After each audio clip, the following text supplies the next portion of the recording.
방금 태어난 새끼 드래곤의 꼬물거리는 발가락을 보며 아구 귀여워리 연발하던 베타호의 평화는 딱 3초 컷이었습니다. 감동의 눈물이 마르기도 전에 함교 메인 스크린에 시뻘건 불이 들어왔거든요. 띵띵 소름 끼치는 경고음과 함께해 저 멀리 심해에서 올라오는 거대한 고요론, 이건 그냥 뜨거운 것. 에코가 가장 먼저 비명을 지릅니다. 이 적어봐. 수온이 말도 안 돼 멜로디는 반사적으로 모든 앞내 조명을 꺼버립니다. 순식간에 암전된 베타, 오직 모니터의 붉은 점만이 불길하게 깜빡입니다. 해안 바깥 깊은 수역에서 올라오는 그 열원은 생물체라고 믿기 힘들 만큼 거대하고 뜨겁습니다. 미나는 새끼 드래곤을 품에 꼭 안고 덜덜 떨며 묻습니다. 언니? 찾으러 오는 거야 엄마야? 하모니는 대답 대신 키를 잡습니다. 멜로디 엔진 출력 최소화해서 항로 열어 아리 미나랑 새끼 안쪽으로 집어넣고 고정해. 지금부터 전속력으로 튄다. 아리는 평소처럼 말없이 미나의 뒷덜미를 낚아채 창고로 던져 넣습니다. 베타오가 수만 년을 숨어 지내던 절벽 요새를 버리고 처음으로 거친 파도를 가르며 어둠 속으로 미끄러져 나갑니다. 그런데 말입니다, 이 도주극 생각보다 쉽지 않습니다. 밖에서는 거대 드래곤이 쫓아오는데 안에서는 더 큰 문제가 발생했거든요. 바로 새끼 행포입니다. 하모니가 진지하게 침로 변경을 외치며 급회전을 시도하는데 갑자기 베타오가 덜커덕 멈춥니다. 알고 보니 새끼 드래곤이 배주요. 케이블을 지가리용 껌인 줄 알고 광물 끌어진 거죠. 멜로디가 기겁하며 달려옵니다. 야, 이거 물면 우리 다 죽어. 이거 은폐장 치선이란 말이야. 그뿐인가요? 스텔스 모드를 켜서 소리를 죽여놨더니 새끼가 갑자기 끄억 하고 딸꾹질을 시작합니다. 그런데 딸꾹질 한 번에 입에서 주먹만한 불덩이가 징 하고 튀어나옵니다. 아 뜨거! 미나가 물그릇을 들고 쫓아다니고 아리는 새끼가 갑판으로 튀어나가지 못하게 꼬리를 꽉 잡고 씨름합니다. 하모니는 이마를 짚습니다. 세계를 도망치고 있는데 내 배가 드래곤 유치원이 될 줄이야. 야!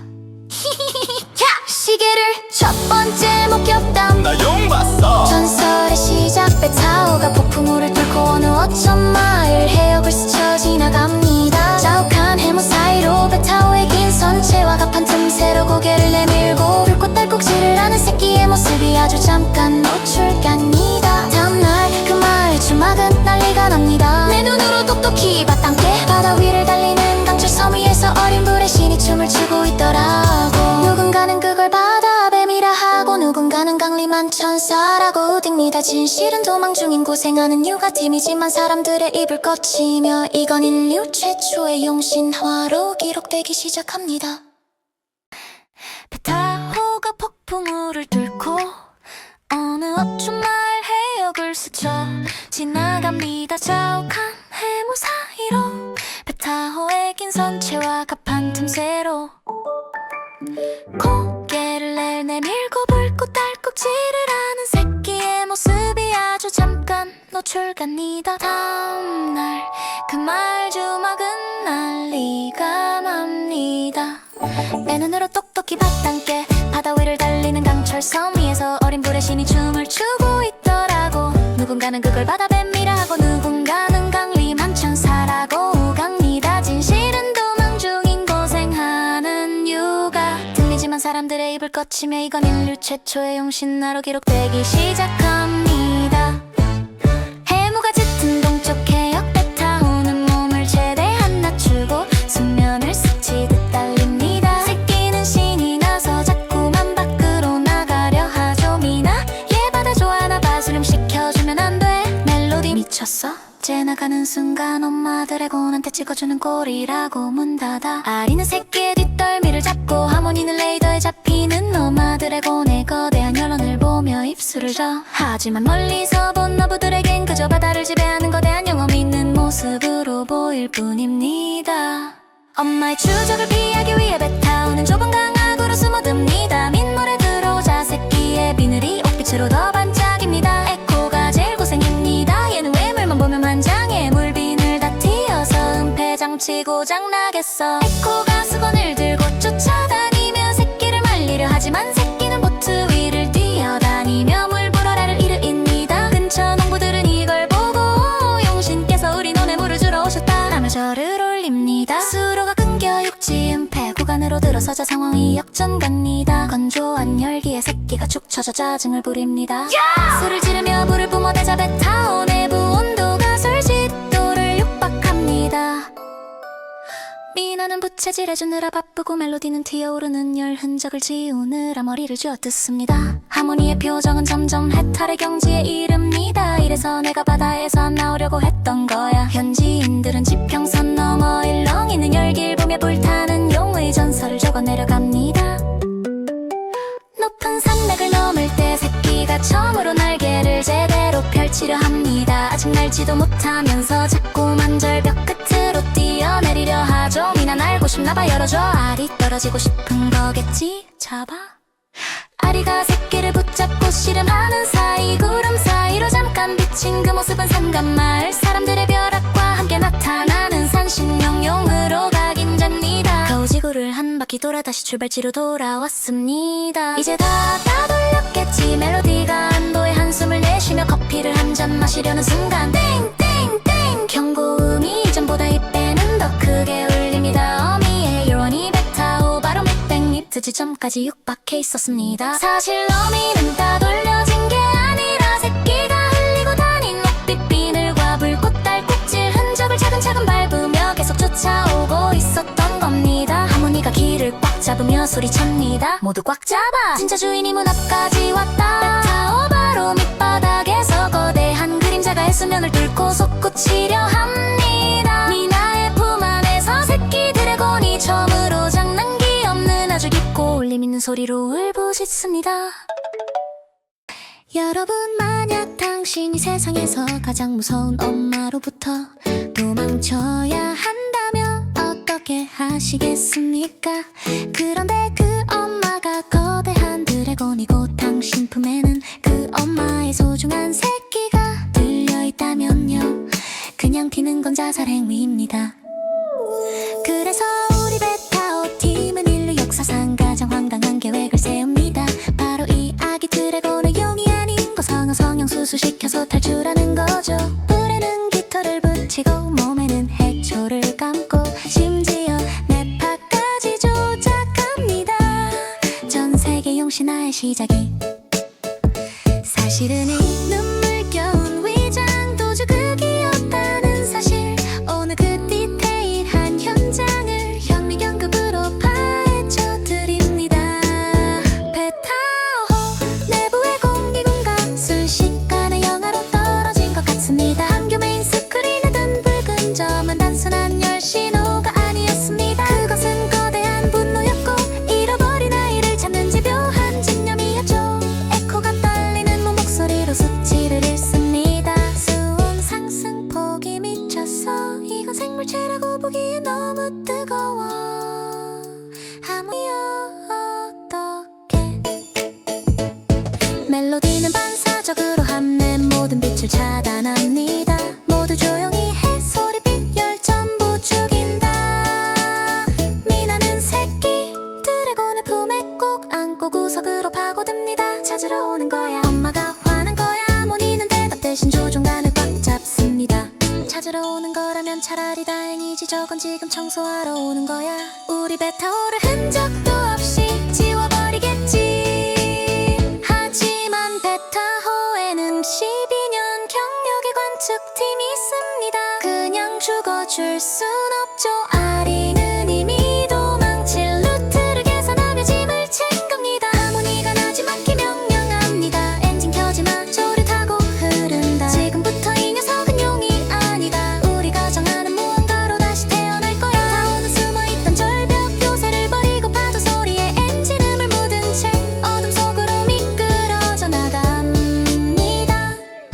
도주가 시작되자마자 베타오는 거대한 성형외과이자 조제실로 변합니다. 어미 드래곤의 추격을 따돌리기 위한 첫 번째 조치는 바로 냄새 지우기입니다. 에코가 팔을 걷어붙였습니다. 얘한테서 나는 특유의 비늘 냄새가 어미를 불러 모으고 있어. 이걸 덮어야 에코는 바닷속은 물에 젖은 이끼와 송진 그리고 짠 진흙을 섞어 특제 향낭을 만듭니다. 아기 용의 목가배 밑에 주렁주렁 매달자. 이제 이 녀석에선 용 냄새 대신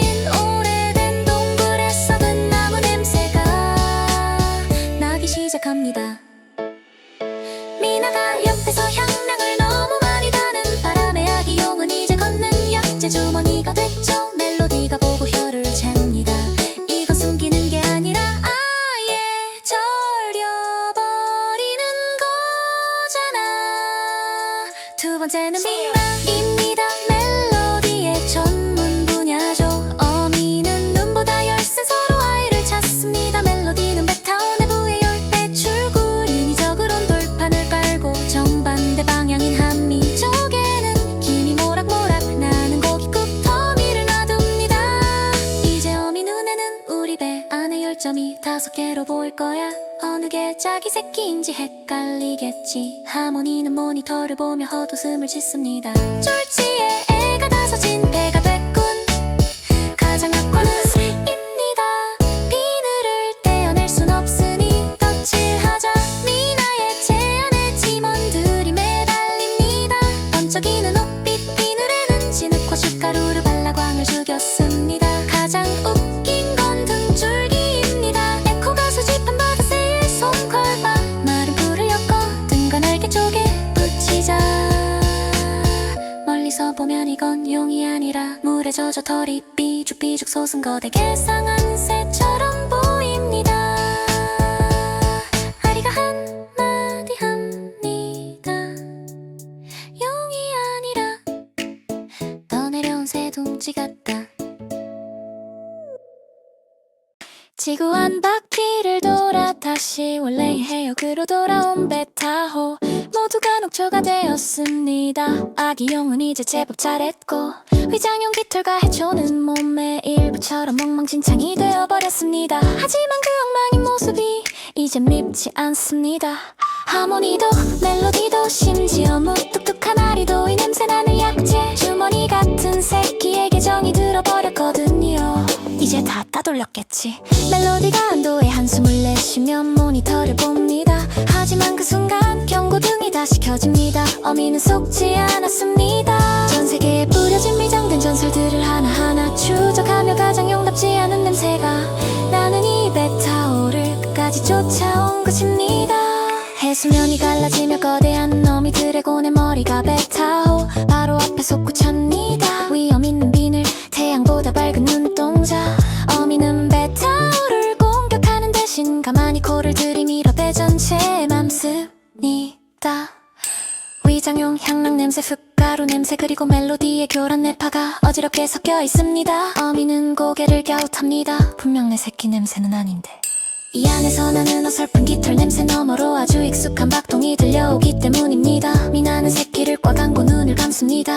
안 보낼 거야. 그때 새끼 드래곤이 미나의 품을 빠져나와 어미를 향해 짧게 울부짖습니다. 그 소리는 더 이상 딸꾹질이 아니었습니다. 자신의 존재를 증명하는 당당한 용의 포효였죠. 어미의 눈에 이체가 서립니다. 내 새끼가 왜 저런 해초덩어리 같은 꼴을 하고 있지? 라는 의문과 함께 그 너머에 숨겨진 인간들의 눈물 견보를 읽어낸 듯 했습니다. 어미 드래곤은 베타오를 부수지 않았다. 검은 바다 위로 길게 들이온 몸이 배를 한 바퀴 감싸더니 거대한 꼬리로 선체를 천천히 밀었다. 베타오는 뒤집히지도 찢어지지도 않은 채 더 깊고 더 안전한 물속 자리로 미끄러져 들어갔다. 새끼를 찾아가지도 않았다. 어미는 한 번만 더 고개를 돌려 베타오 쪽을 보았다. 그 눈빛이 허락이었는지 유예였는지 아니면 그저 지켜보겠다는 뜻이었는진 아무도 알 수 없었다. 잠시 뒤 거대한 그림자는 수평선 너머로 가라앉듯 사라졌다. 배 안은 한동안 아무 말도 없었다. 방금 전까지 숨도 못 쉬던 미나는 제일 먼저 새끼에게 붙은 탄 깃털 한 조각을 떼어냈다. 그러고는 작게 웃었다. 이제 일은 했어야겠다. 깃털은 어때? 아리는 질색한 얼굴로 바로 고개를 돌렸다. 멜로디는 반쯤 깨진 장비를 들어올려 이리저리 흔들어보고 에코는 향락 매듭이 풀리지 않았는지부터 확인했다. 하모니는 한마디도 하지 않은 채 바깥 바다를 보고 있었다. 그날 이후 베타오가 남기고 간 흔적은 제각기 다른 말로 퍼져나갔다. 어느 바다에서는 비늘 달린 신수가 배를 구했다고 했고 어느 강가에서는 깃털난 작은 용이 물 한 개를 헤치고 지나갔다고 했고 어느 산기슭에서는 인간들 틈에 숨어 자란 어린 불씨가 있었다고 했다. 사람들은 저마다 다른 이름으로 그 이야기를 기억했다. 그렇게 용의 전설은 곳곳에 썰 생겨났다. 하지만 진짜